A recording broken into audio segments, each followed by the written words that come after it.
We humans are a funny bunch, always chasing something. Whether it's a goal, a dream, or just the next big thing, we are perpetually in motion, driven by an insatiable desire to achieve and acquire money, fame, that perfect slice of pizza. But above all, happiness.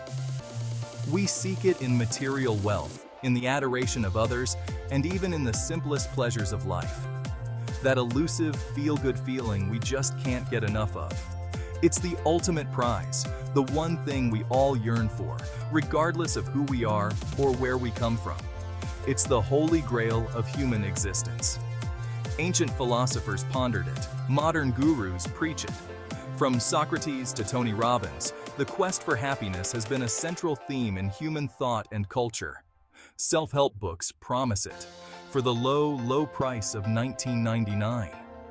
They offer step-by-step guides, tips, and tricks, all claiming to unlock the secret to a happier life.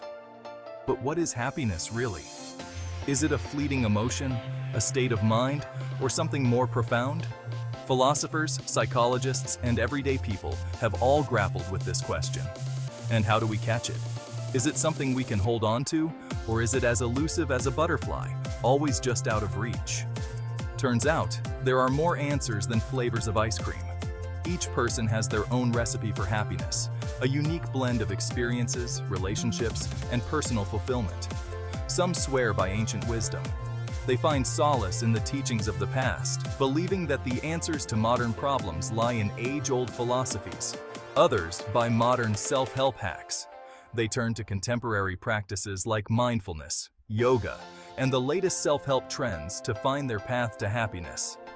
Let's dive into this delightful dilemma, shall we? Together, we'll explore the myriad ways people seek happiness, and perhaps, along the way, discover a few new paths to joy ourselves.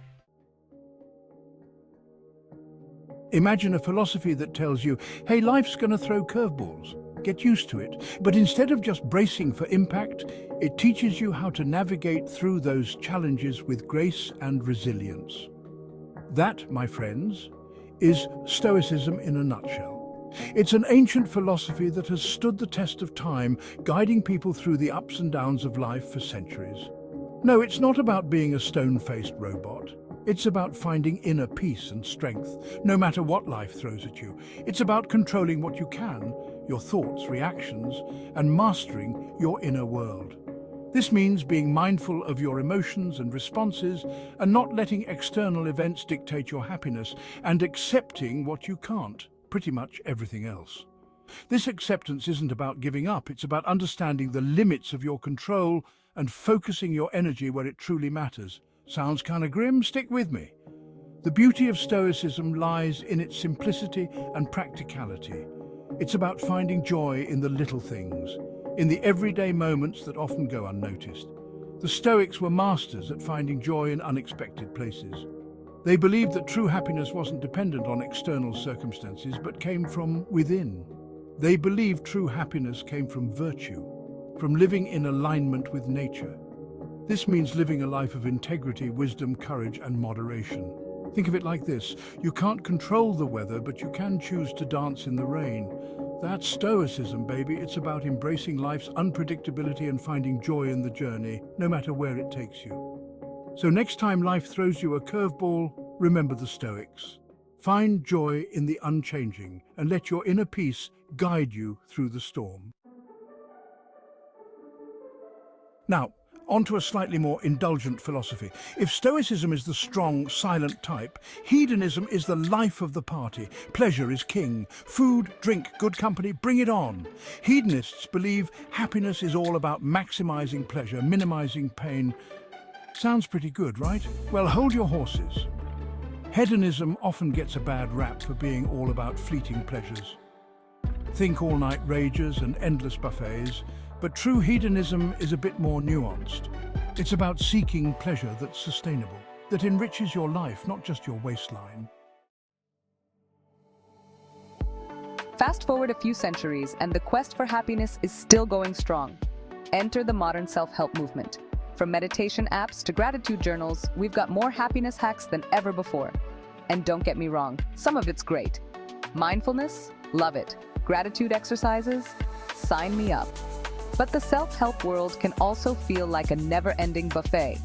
It's easy to get caught up in the next quick fix, the latest trend promising instant bliss. So, how do these ancient philosophies stack up against modern self-help? It's like comparing apples and oranges. Both offer unique flavors, but ultimately serve the same purpose, helping us navigate this messy thing called life. Stoicism reminds us to focus on what we can control, to find joy in the everyday. Hedonism encourages us to savor life's pleasures, to seek experiences that bring us joy.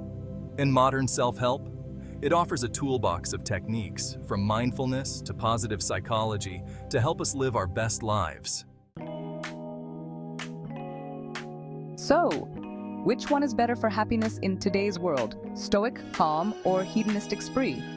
Well, in our fast-paced, always-on world, it's easy to feel overwhelmed. That's where Stoicism can be a lifesaver. Deadlines getting you down? Remember, you can only control your effort, not the outcome. Traffic driving you crazy? Take a deep breath, accept the things you cannot change, and maybe listen to a podcast. But let's be real, sometimes you need more than stoic calm. Sometimes you need a hedonistic escape. A weekend getaway with friends, a decadent slice of chocolate cake. Life is about finding balance, right? Now, a word of caution about the modern self-help craze. Be wary of anything promising quick fixes or effortless happiness. Real growth takes time, effort, and a whole lot of self-reflection.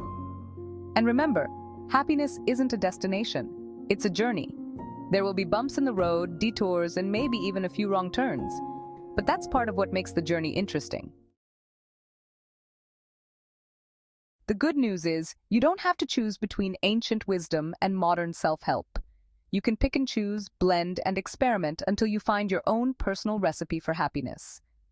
Maybe you're a stoic at heart, finding joy in simple living and mindful moments. Or maybe you're a hedonist, embracing life's pleasures and seeking adventure. Or maybe, just maybe, you're a little bit of both.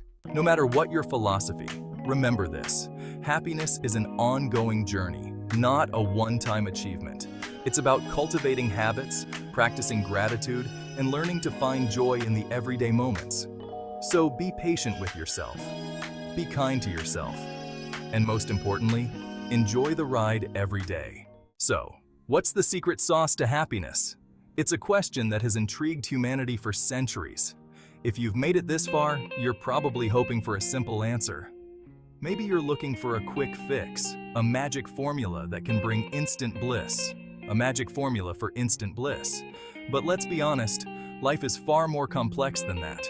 The truth is, there is no one-size-fits-all solution. Happiness is not a destination, but a journey, a deeply personal pursuit shaped by our individual values, experiences, and aspirations. What makes one person happy might not work for another. For some, happiness might be found in the quiet moments of reflection or meditation. For others, it could be the thrill of adventure or the joy of spending time with loved ones. But here's the good news. The very act of seeking happiness, of exploring different philosophies and practices, is a step in the right direction. The journey itself can be incredibly rewarding. It shows you're paying attention, that you're actively engaged in crafting a life filled with joy, meaning, and maybe even a little bit of wisdom. It's about finding what resonates with you, what brings you peace and fulfillment.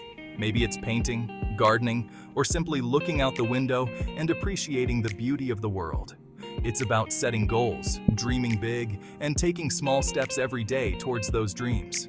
It's about celebrating the little victories and learning from the setbacks. And that, my friends, is something to be happy about. So, keep exploring, keep seeking, and remember that the journey towards happiness is just as important as the destination.